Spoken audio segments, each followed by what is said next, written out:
naisip namin na dalhin muna namin siya dito para makaalis kami ni Liam po. Sorry, bro, I can't. Bakit?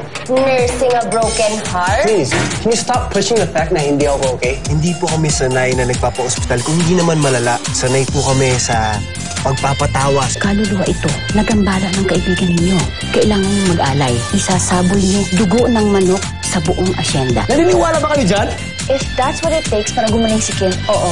Ayos muna sandali si nanay at si tatay, ha? Ako na bahala dito, promise. Si Nato kasi sinundan ka kanina, ngayon nawawala na yung bata. Saan natin dadalhin si Nato ngayon? Tatawag ako sa DSWD. Pero habang wala pa, dito muna siya. Lagaan natin.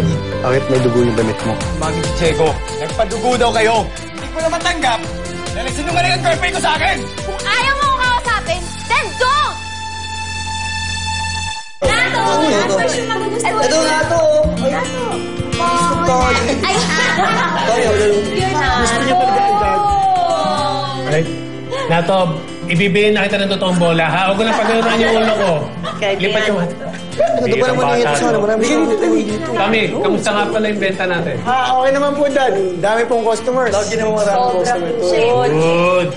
Si John nga pala. So much din. Half day po kahapon, tas ngayon po di nagparamdam. Liam po.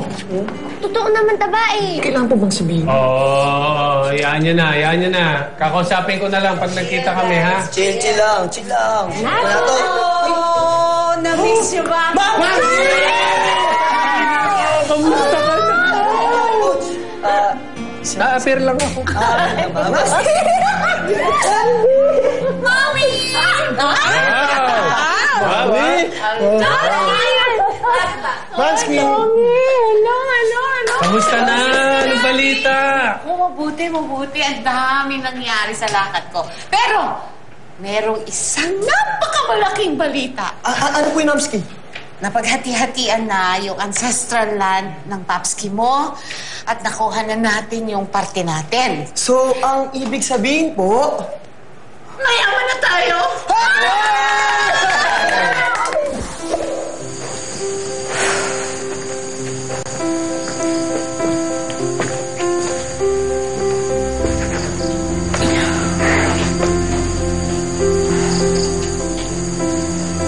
This is really my fault.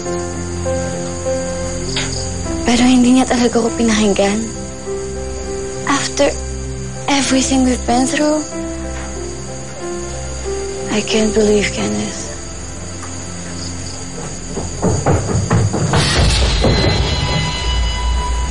Sino yan?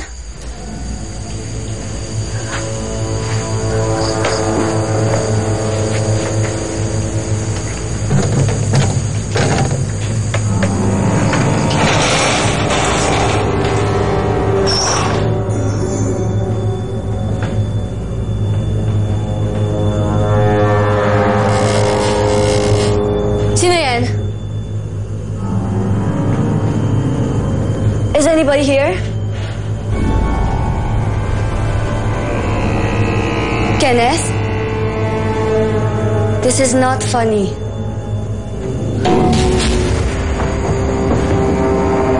Stop this! Joel? Kim? Zoe? Guys!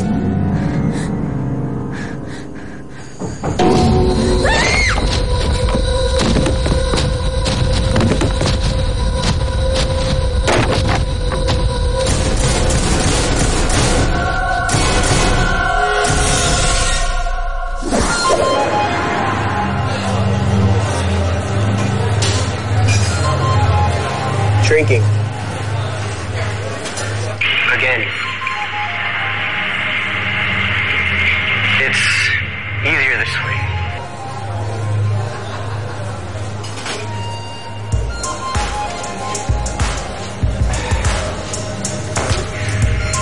I miss this so much. Drinking. Not caring about anything or anyone.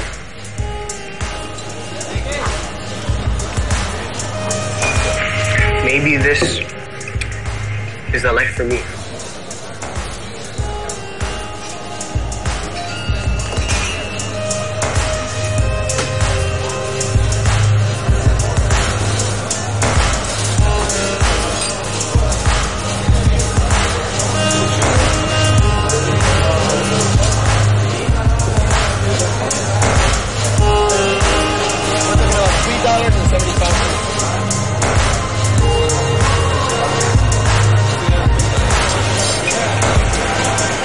talking to yourself?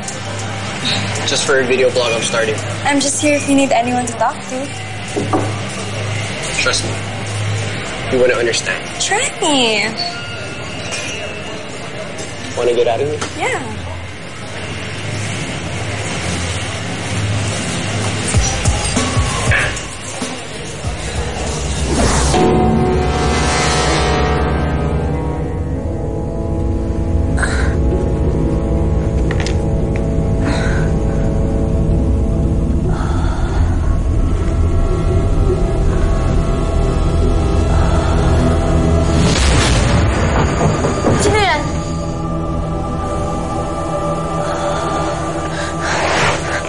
Sino yan? Magpakita ka!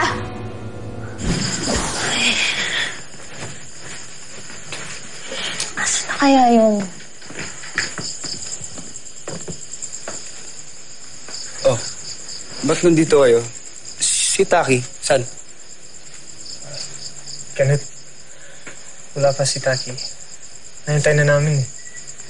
Sabi niya kasi, maglalakad-lakad lang daw siya alone time. Pero kasi, kanina pa yun eh. Ano?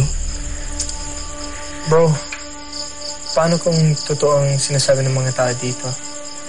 And look at this place. What if there really are spirits or creatures out here to get you? At paano kung napaglaruan si Taki? Kim, walang espiritu.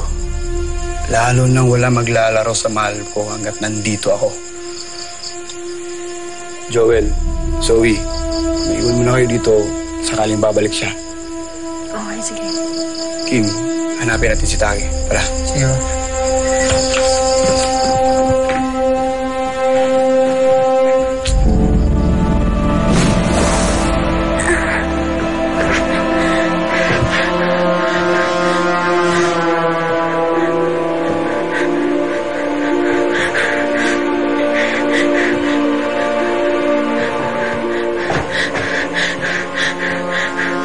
Hindi ako natatakot sa'yo. Magpakita ka! Magpakita ka, sabi!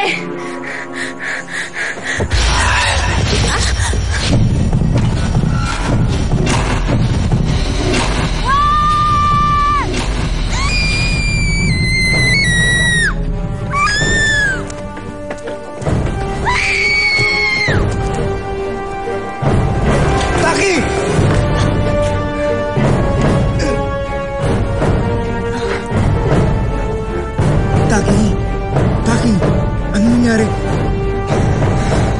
Mahal.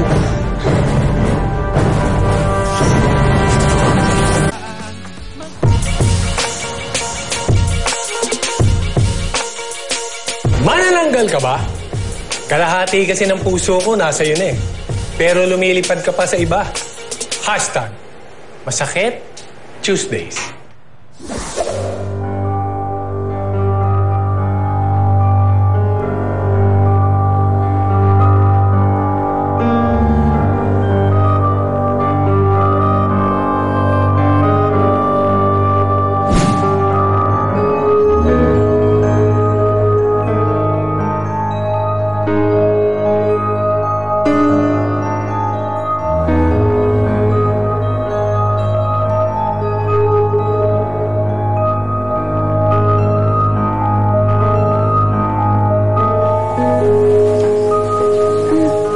Malikot. Taki, Mal. Oh, Taki, you're finally up. Malikot, ha? Huwag ka malikot. Ano nangyayari? Dandan. Nakatuwaan ka ng... Na-aksidente ka, Taki. That's it. Walang ibang explanation. Pero iba ang latay niya sa braso. Hindi na ito elemento, umulto.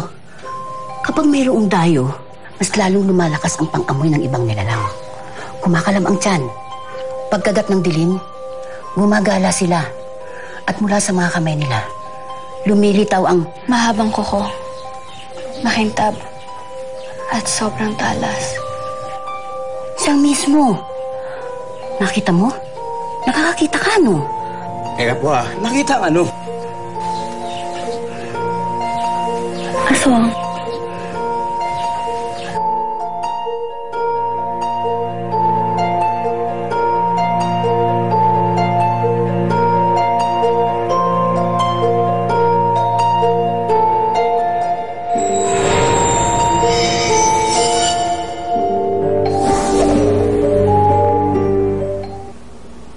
Mamski, ano po meron? Ba't ang daming pagkain? Independence Day? Mamski, tapos na po ang araw ng kalayaan. Hindi. Kalayaan natin, anak. Independence Day natin. Ano po, Mamski? Malaya na tayo, anak. Malaya po saan? Sa utang. Sa Bombay. Sa sakit ng ulo kung saan ako hahanap ng pang-tuition fee mo. Sa pagpupuyat sa gabi para makapagluto ng bikong ibebenta bukas. Anak, na-encash ko na yung pinagbentahan ng lupa ng Papski mo. It's official, anak. Mayaman na tayo! Talaga po? Ay, miss ka ha, pagkakain natin ha. Magmomoling tayo. Mamski, bakit po? Eh, syempre. Once a year lang kita binibilhan ng bagong damit. Babawi naman ako sa'yo. Tapos sa ukay-ukay ko pa binibili yun, di ba? Kaya ngayon, sa mall naman kita ibibili. Shopping tayo. Kasama si Mandy. Shopping. Si Mandy. Shopping, galing. Shopping. Kaya tayo, Mamski. Shopping. Akin na yung baso. Ay, ito po, Mamski. Aswang. Kung may aswang, bakit ngayon lang lumabas? Tsaka, bakit walang ibang biktima? Nako, kwento-kwento lang yan. Hindi tumatalo ng kanayon ang mga ito.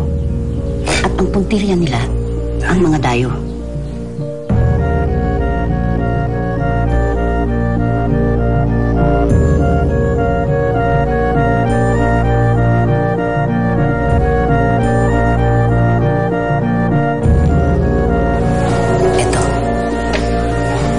Isuot mo ito para may proteksyon ka. Kunin mo. Wag na ho. Hindi na po kailangan. Yung ibabayad po namin sa inyo, ipang-check up na lang po namin sa ospital sa bayan. Okay na po. Maraming salamat po. Hindi ako nagpapabayad. Tumutulong ako. Kung ayaw mong maniwala, wag. Pero sinasabi ko sa inyo, nasa panganib kayo. At hindi makakatulong itong pagmamatigas mo.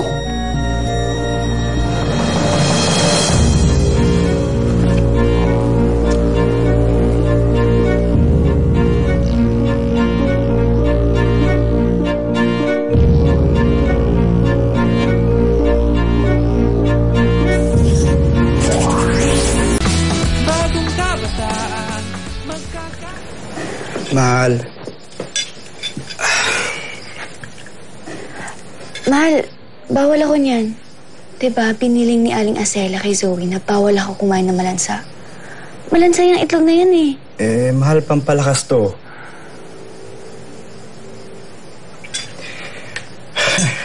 Naniniwala ka talaga sa kanya? I saw what I saw. It's something different. Something not completely human. I just want to be safe. Taki, hindi nga kasi.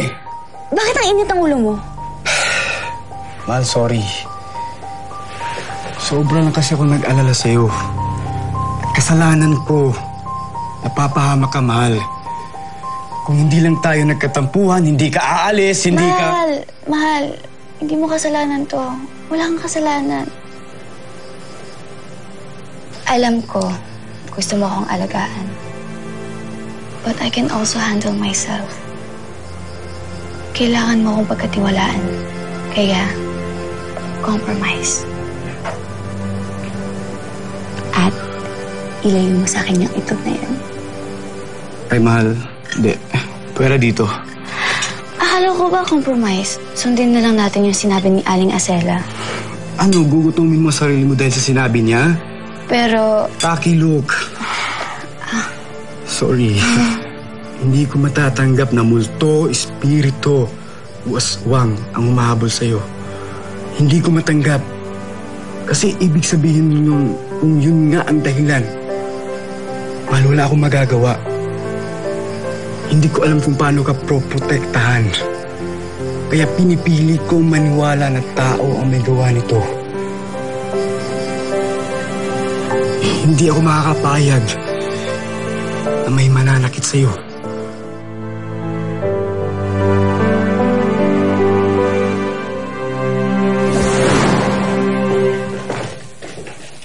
Sabi ni Taki, may bumagsak na kahoy nung bumaga siya sa scaffolding.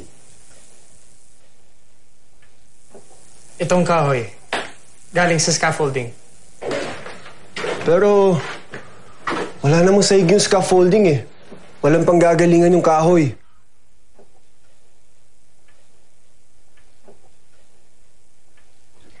Diego, Kenneth, halika dito. May mga bakas ng paa. At pupunta sa taas. Check ko Tsaka parang wala naman nabawas dito eh. Ito guys, ito yung kahoy at parehas to sa nahulog kay Taki. So, ibig sabihin dyan ang galing yung nahulog na kahoy. Pero, paano nalaglag bigla? Isa lang ibig sabihin nito. Sinadyang hinulog kay Taki at sinadyang saktan si Taki. Pero, hindi aswang. Tao ang may gawa nito. Sino man sasadyaing gambalain kayo? I have someone in mind. Diego, okay lang sana. Dumito ka muna hanggang makabalik kami ni Kim. May sasadyain na kami.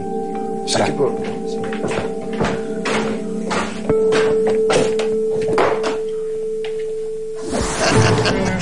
Ikaw talaga palambiro ka, pare. Tagay na nga. Makarami tayo. Oh. Mang Bien, magandang araw po. May bisita ka. Oh. Ano na naman kaya ang punta nyo rito? Anong pakay nyo? Abay, naubusan na ba kayo ng trabaho sa hacienda at kailangan nyo na ako? Napagod na kayo. Pinababalik nyo na ba ako? Baka gusto kayo magtrabaho ulit doon sa hacienda. Hindi po, Mang Bien. Gusto lang po namin malaman kung may nakita po kayo gabi na umaligid po sa hacienda. Nilooban po kasi kami, tapos si Taki po nasaktan. Parang pinagbibintangan nyo ako Mang Bien, kung wala po yung kinalaman, bakit ayaw niyo po sagutin?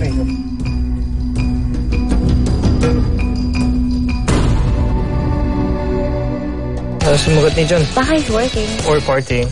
Kung pumaparty man siya, Kuya wouldn't get into any kind of trouble. Thanks, Max. Para sa'yo. Ganda ng sinturon.